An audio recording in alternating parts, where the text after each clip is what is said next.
जय माता दी दोस्तों, कैसे हैं आप सभी। दोस्तों, हमारे चैनल से जुड़ने के लिए चैनल को सब्सक्राइब कर दें और पास में दिए गए बेल आइकन को ज़रूर प्रेस कर दें। दोस्तों, भगवान श्री कृष्ण ने महाभारत काल में ही कलयुग का वर्णन बड़े ही विस्तार से किया था। कलयुग में लोग कैसे होंगे, जीवन कैसे व्यतीत करेंगे, लोगों का एक दूसरे के प्रति व्यवहार कैसा होगा, ये सब उस काल में ही बता चुके थे श्री कृष्ण।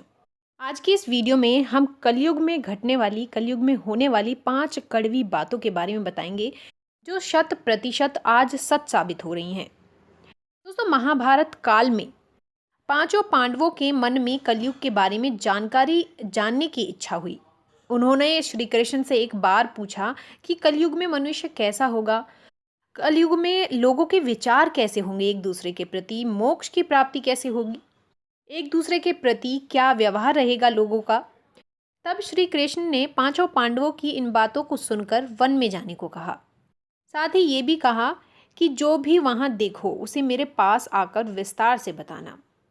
श्री कृष्ण का आदेश पाकर पांचों भाई वन में चले गए और कुछ समय बाद वापस लौटे। फिर पांचों भाइयों ने जो जो वन में देखा वो श्री कृष्ण को आकर बताया। दोस्तों, अब इस वीडियो में हम आपको बताने वाले हैं कि पांचों पांडवों ने वन में क्या देखा और उसका श्री कृष्ण ने क्या उत्तर दिया। दोस्तों, सबसे पहले बात करेंगे युधिष्ठिर की। सबसे पहले युधिष्ठिर ने श्री कृष्ण को बताया कि उन्होंने वन में 2 सूंड वाले हाथी को देखा। तब कृष्ण ने कहा कि कलयुग में ऐसे लोग राज करेंगे जो बोलेंगे कुछ और करेंगे कुछ, यानी जिनके मन में कुछ और होगा और मुख पर कुछ और होगा। दोगले आदमी इन्हें आप कह सकते हैं। ये लोग दोनों ओर से शोषण करते हैं। अब बारी आती है भीम की। भीम ने बताया कि उसने वन में देखा कि एक गाय अपने बच्चे को इतना चाट रही है कि उस बच्चे का खून निकलने लगा। तब श्री कृष्ण ने इसका उत्तर देते हुए कहा कि कलयुग का मनुष्य अपने बच्चों से इतना ज़्यादा आसक्त होगा, इतना ज़्यादा प्रेम करेगा कि ऐसी ममता के कारण बच्चों का विकास रुक जाएगा।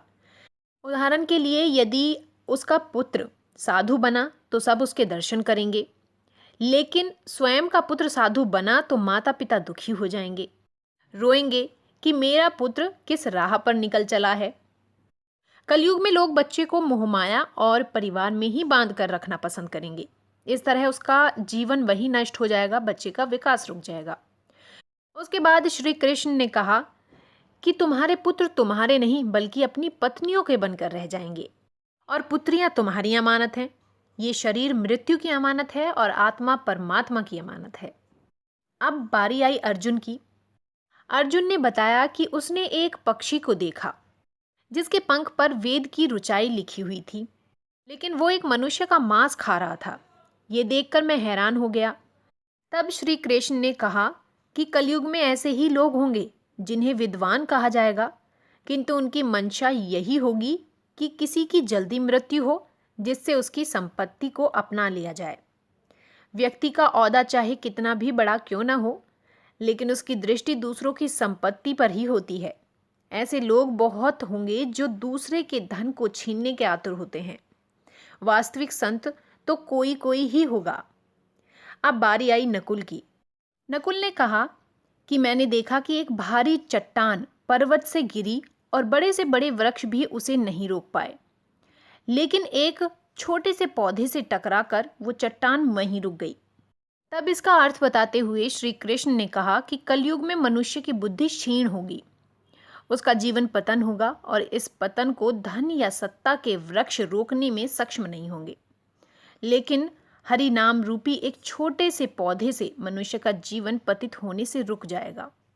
हरि कीर्तन से मनुष्य की बुद्धि प्रबल होगी।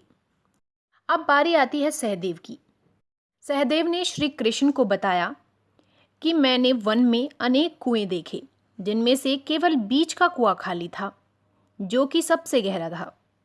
कृष्ण ने सहदेव को इसका अर्थ बताते हुए कहा कि कलयुग में धनी व्यक्ति अपने शौक के लिए पुत्री विवाह में, उत्सवों में, बहुयातों में धन खर्च करेंगे, लेकिन यदि किसी भूखे को देंगे तो उसकी सहायता करने में किसी की रुचि नहीं होगी। इंद्रियों की संतुष्टि, मदिरापान, मांस भक्षण और व्यसन में धन खर्च किया जाएगा। जो लोग ऐसी आदतों से दूर होंगे उन पर कलयुग का नहीं बल्कि परमात्मा का प्रभाव होगा।